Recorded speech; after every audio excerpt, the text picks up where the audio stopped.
ભુજમાં ટીબીથી પીડાતા દર્દીઓને સારવાર અને ટીબી રોગ વિશે વિવિધ માહિતી આપી હતી અને આ સારવાર માટે પણ વિગતવાર ચર્ચા કરી હતી. સ્ટોરી રિપોર્ટ બાય કરણ વાઘેલા, ભુજ. 2024ની અંદર નેશનલ ટીબી એલિમિનેશન કાર્યક્રમ અંતર્ગત બધા પીએચસી, સીએચસી અને ડિસ્ટ્રિક્ટ હોસ્પિટલ, સબ ડિસ્ટ્રિક્ટ હોસ્પિટલમાં થઈ અને કુલ 3453 કેસના દર્દીઓનું નિદાન કરવામાં આવ્યું છે. અને દરેક દર્દીને ઓછામાં ઓછી 6 મહિનાની દવા હોય છે. હાઈ રિસ્ક દર્દીઓ હોય તો એ લોકોને ભુજની મેડિકલ કોલેજ અથવા તો જીકે જનરલ હોસ્પિટલમાં DRTB સેન્ટર અથવા તો પલ્મોનરી ડિપાર્ટમેન્ટમાં અને રિફર કરવામાં આવે છે, દાખલ કરવામાં આવે છે અને સારવાર બાદ તેમને રજા આપવામાં આવે છે.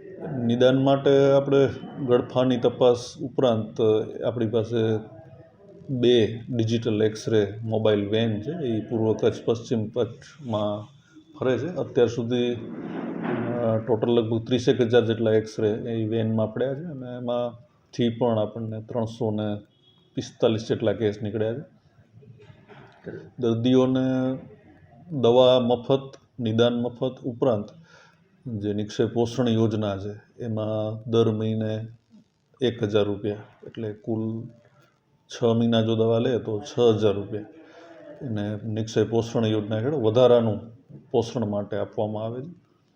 અમુક દાતાઓ, અમુક ક્લબ્સ, અમુક ચૂંટાયેલા પ્રતિનિધિઓ, અમુક કર્મચારીઓ દ્વારા પણ નિક્ષય મિત્ર બની અને એમ લોકોને રેશન કીટ આપવામાં આવે છે દર મહિને, જેનાથી એમનું રોગ પ્રતિકાર શક્તિ સુધરી શકે અને જલ્દીથી દર્દીઓ સાજા થઈ શકે.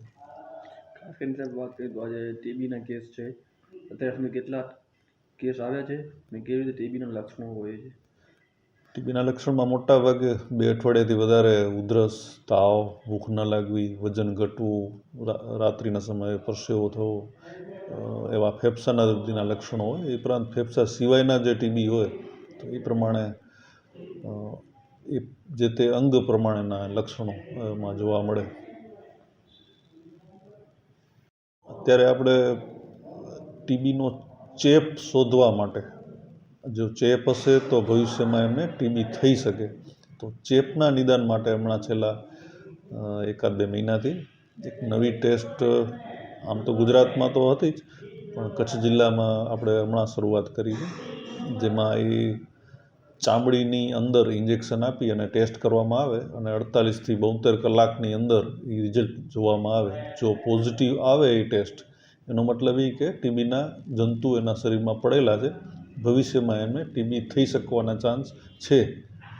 તો એ જ વખતે એને દર અઠવાડિયે ખાવાની દવા, એમ 12 અઠવાડિયા સુધી જો ખાઈ લે દવા, તો ભવિષ્યમાં એને ટીબી થતું અટકાવી શકાય. એના માટે ટીબીના દર્દીના ઘરના જે 4-5 લોકો એની સાથે રહેતા હોય એ લોકોની આ તપાસ કરવી અગ્રતા હોય. ત્યારબાદ હેલ્થકેર વર્કર્સ, 60 વર્ષથી ઉપરના, ડાયાબિટીસના દર્દીઓ તથા કેન્સર, થાઇરોઇડ, લીવર, કિડની એવી બીજી બીમારીવાળાના જે દર્દીઓ છે એ લોકોની પણ આ ટેસ્ટ કરવામાં આવશે. હમણાં જ 2-4 દિવસ પહેલાં જ લાયન્સ ક્લબ, ગત શનિવારે લાયન્સ ક્લબમાં જે ડાયાલિસિસ કરાવે છે એમાંથી 58 લોકોની પણ આ ટેસ્ટ કરવામાં આવી છે. અને આજે એનું રિઝલ્ટ આવશે એ પ્રમાણે જેટલાને પોઝિટિવ આવશે તો નેફ્રોલોજિસ્ટના ગાઈડન્સ હેઠળ એમને ટીબી અટકાયતી સારવાર પણ આપવામાં આવશે. લોન પર ફોન 15 વર્ષ જૂનું ગુરુ મોબાઈલ એન્ડ ઇલેક્ટ્રોનિક્સ. દરેક કંપનીના જૂના અને નવા મોબાઈલ લોન ઉપર મળશે અને ઇલેક્ટ્રોનિક્સ આઇટમો, ફ્રીજ, ટીવી, વોશિંગ મશીન. ગુરુ મોબાઈલ એન્ડ ઇલેક્ટ્રોનિક્સ, સંતોષી માતાના મંદિર પાસે અને અમારી અન્ય બ્રાન્ચ ગુરુ મોબાઈલ પોઈન્ટ, આભા હોટલ નીચે, પેટ્રોલ પંપ સામે, ભુજ.